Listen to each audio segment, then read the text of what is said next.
Hi guys, and welcome to History with Jackson.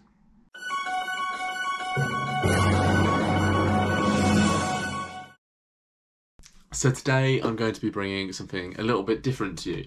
I'm going to be doing a video on what it's like to be a history student, and this is obviously from my perspective and what I've experienced in the past 3 years. So I'm going to be answering some questions and letting you guys know what it's like.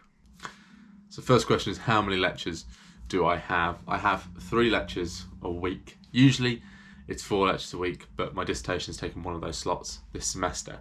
I have 2 on a Monday and 1 on a Wednesday, so I'm 10 till 12 and then 1 till 3 on a Monday, and then I think it's 1 till 3 again on a Wednesday. So yeah, they're all 2-hour lectures. I really enjoy them. They're all quite fun. So I have dictatorships, conformity and resistance in Nazi Germany, Soviet Russia and Mussolini's Italy.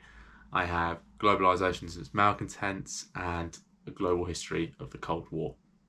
So how much work do I have? So my lectures are about 2 hours long, sometimes a little bit longer.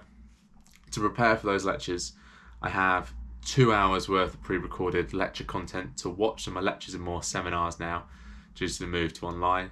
So I have 2 hours pre-recorded lecture, 2 hours seminar, and then I have about 1 to 2 hours worth of reading for the seminar. So all in all, it's about 4 to 5 hours of work. Sometimes it can creep up to 6 per module per week. And then I kind of flesh out the rest of that with either additional reading to kind of enhance my knowledge on the subject, or I do reading, writing, note-taking for my dissertation for the rest of the time. So what has been my favourite modules? So across the 3 years, I've had some really great modules with some great lecturers. My favourite lectures have probably been one this semester, which is Dictators, Conformity and Resistance, which is with my dissertation advisor, Professor Andrew Chandler. I think it's absolutely fantastic because it means I'm doing something on my specialism, but I'm also learning more about it. I don't know everything there is to know about my specialism, but it's nice to learn more, but it's also nice to reinforce the knowledge that I already have on it, so I can utilise what I know in seminars. My second favourite has also been Imagined Communities with Dr. Andrew Smith, who's coming on my podcast very soon. The Imagined Communities module was so interesting because it taught me about something that I didn't know and an area of history which is largely forgotten. So it looked at different regional identities which could be nations, so like Catalonia, Alsace-Lorraine, Silesia. So it's really interesting to actually look at that in a different way from just being on the news, really. But I really found that one really quite interesting. So what's been my best essay? I love reading, writing and researching. So essay writing is actually something I really enjoy in my course. In terms of my best essays, there's 2 essays which I think have had the same mark, or one's been slightly higher than the other. One was an essay on totalitarianism, where I looked at totalitarianism and defined it by what theorists have said, so using Carl J. Friedrichs. That's where I found the love of the 53 conference, which I'm currently doing for my dissertation. And then I compared the doctrines of doctrinal bodies of work, so Mein Kampf versus the Foundations of Leninism. So I really enjoyed that one.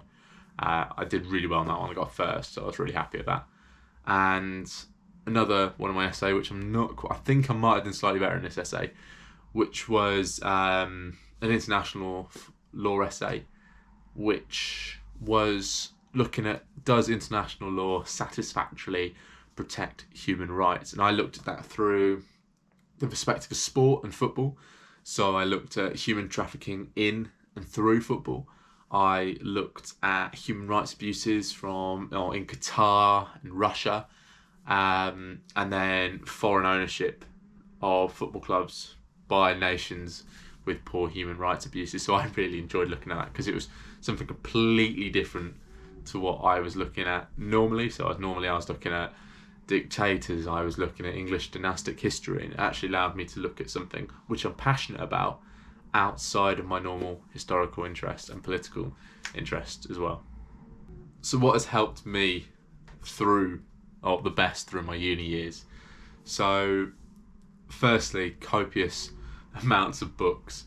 I think I currently, underneath here, have about 60 books with me at university, all on totalitarian regimes. So yeah, copious amounts of books. And JSTOR and Google Scholar, they're both like really, really fantastic and helpful tools.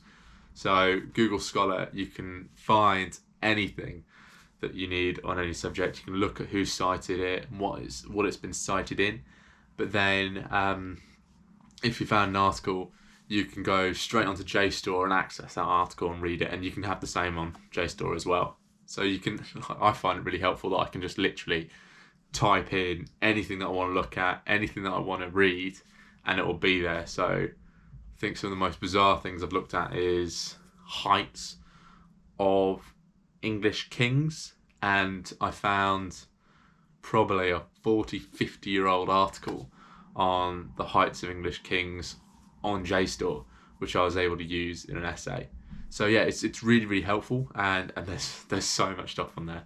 Not just on history and politics as well, on so many other things as well. So I get a lot of my research material for the videos from JSTOR as well.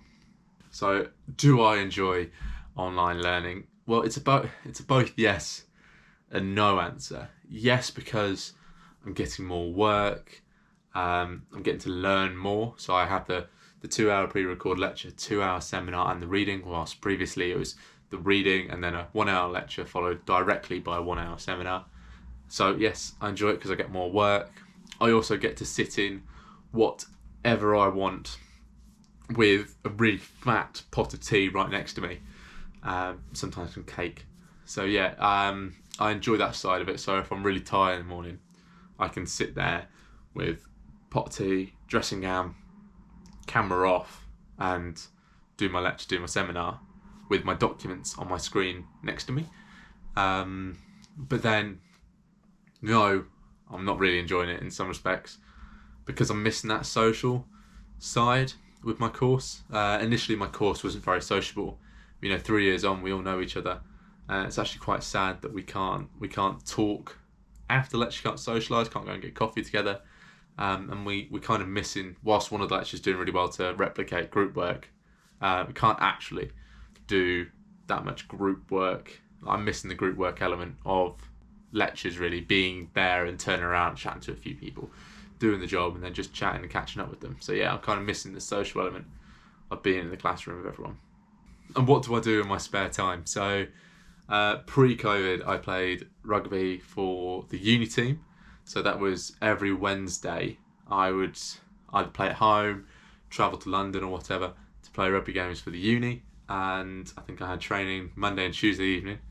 And then Thursday evening I trained with the local rugby team. And then Saturday I either played at home or away. So like Portsmouth, Southampton and so on with the local rugby team, which is Chichester. They're really, really good really, really good team. I really enjoyed playing with them actually. And then Wednesday nights were reserved for the History Society. So I'm a 2-term president for the University's History Society. On Wednesday evenings we used to go out together as a group with a themed social, dressed up from whatever era we were looking at, or we'd go to the pub, chat about history together. So yeah, I'm really missing those, but that's what I did in my spare time. Nowadays with the History Society, mainly on Zoom, but I've missed last few of them because I've been caught up with work on a Wednesday evening. But yeah, that's kind of what I do on my spare time. The rest of it's just reading, writing, sometimes occasionally watching crappy TV afterwards. So I hope this video has given you a good insight of what it's like to be a history student at university. This is definitely from my perspective. Some people might have different experiences. But yeah, I really enjoy myself here. I'm pretty sad actually. I think I'm one of the few people to be pretty sad that my university year's finishing. I'm definitely not done with history. I'm definitely not done with reading, writing and researching. So watch this space.